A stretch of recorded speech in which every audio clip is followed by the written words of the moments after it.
আসসালামু আলাইকুম সবাইকে। আশা করছি সবাই ভালো আছেন। এক্সপার্ট হলিডে 365 এর পক্ষ থেকে সবাইকে অনেক শুভেচ্ছা। যারা কানাডার ভিজিট ভিসার জন্য অ্যাপ্লিকেশন করতে চাচ্ছেন তাদের উদ্দেশ্যে আজকের ভিডিও করা। কিছু ইনফরমেশন জানতে চাচ্ছিলেন অনেকেই অনেক দিন ধরে যে কানাডার বর্তমানে ভিসা রেশিও কেমন, অথবা ভিসা রেশিও আগের থেকে বাড়ার কোনো পসিবিলিটি আছে কিনা। সো সেটা নিয়ে আজকে একটু আলোচনা করব।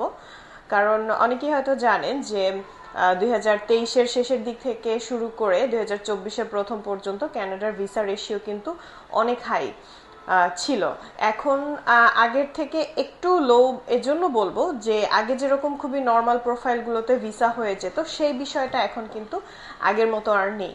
কিন্তু তারপরেও এমন না যে ভিসা হচ্ছে না বা ভিসা হবে না, সেটা কিন্তু নয়, ভিসা এখনো হচ্ছে।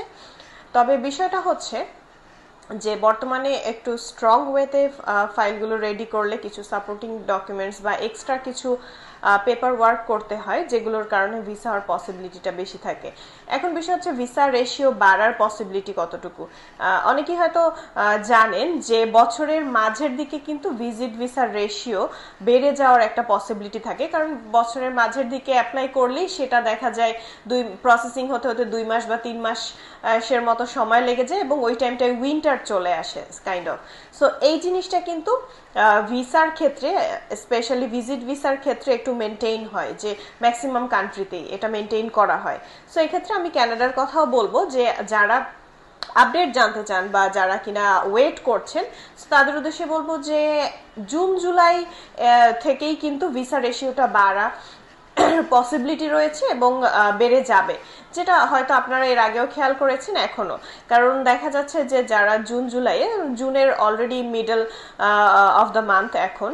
সো জুনের এখনকার সময় থেকে শুরু করে যারা জুলাই পর্যন্ত অ্যাপ্লিকেশন করবেন, তাদের অ্যাপ্লিকেশনগুলো প্রসেস হতে হতেই কিন্তু দেখা যায় 2 মাস বা 3 মাস সময় লেগে যাবে। সো ওই টাইমটাই কিন্তু অলমোস্ট উইন্টারের কাছাকাছি একটা টাইম চলে আসবে।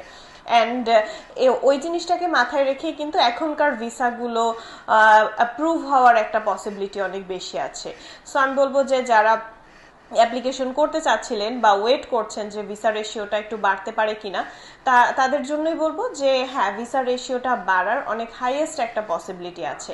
অলরেডি হচ্ছে গিয়ে জুনে যারা অ্যাপ্লিকেশন করে ফেলেছেন তাদের রেজাল্টগুলো থেকেই হয়তো অনেকে বুঝে যাবেন, অথবা যারা জুন জুলাই 2 মাস ধরে অ্যাপ্লাই করবেন, তারা অনেকেই হচ্ছে দেখবেন যে ম্যাক্সিমাম ভিসা কিন্তু হওয়ার একটা চান্স রয়েছে। সো যারা কিনা অ্যাপ্লিকেশন করতে চাচ্ছেন তারা এই চান্সটা মিস না করে ট্রাই করবেন যে এই টাইমের মধ্যে অ্যাপ্লাইগুলো করে ফেলা। কারণ প্রথম দিকে যেরকম একটা রেশিও যখন শুরু হয়, তখন যে ওয়েতে ভিসাগুলো হয় সেটা কিন্তু লাস্টের দিকে একটু কমে যায়।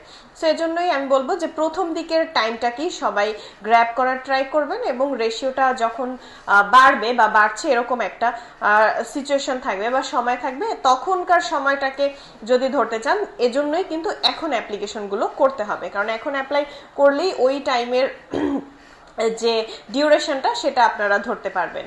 সো আশা করি আমি বোঝাতে পেরেছি যে যারা অ্যাপ্লিকেশন করার কথা চিন্তা করে রেখেছেন, প্রিপারেশন নিয়ে রেখেছেন, কিন্তু ওয়েট করছেন ভিসা রেশিও যখন বাড়বে। সো যখন বাড়বে বলতে এখনের টাইমটাই আপনারা কিন্তু বেস্ট টাইম হিসেবে ধরতে পারেন। এখন অ্যাপ্লাই করলেই দেখা যায় ওইটা 2-3 মাস পরে অ্যাপ্রুভাল আসার একটা বিষয় থাকে। সো হোপফুলি যেরকম 2023-এর জুন থেকে শুরু করে আপনারা 24 পর্যন্ত একটা ভালো রেশিও পেয়েছেন, সেরকমই 2024-এর দেখা যায় জুন জুলাই থেকে শুরু করে আবার 25-এর প্রথম দিক পর্যন্ত কিন্তু রেশিওটা অনেক হাই পাবেন আপনারা। সো এভাবেই আপনারা অ্যাপ্লিকেশন করে ফেলেন, অ্যান্ড আশা করছি আপনারা অ্যাপ্রুভালগুলো ওইভাবেই পেয়ে যাবেন। সো এছাড়াও ভিসা অ্যাপ্লিকেশন সংক্রান্ত যে কোনো হেল্পের জন্য অবশ্যই আমাদের অফিস ভিজিট করবেন, অথবা কল বা নক করতে পারেন স্ক্রিনে দেওয়া নাম্বারে। ধন্যবাদ।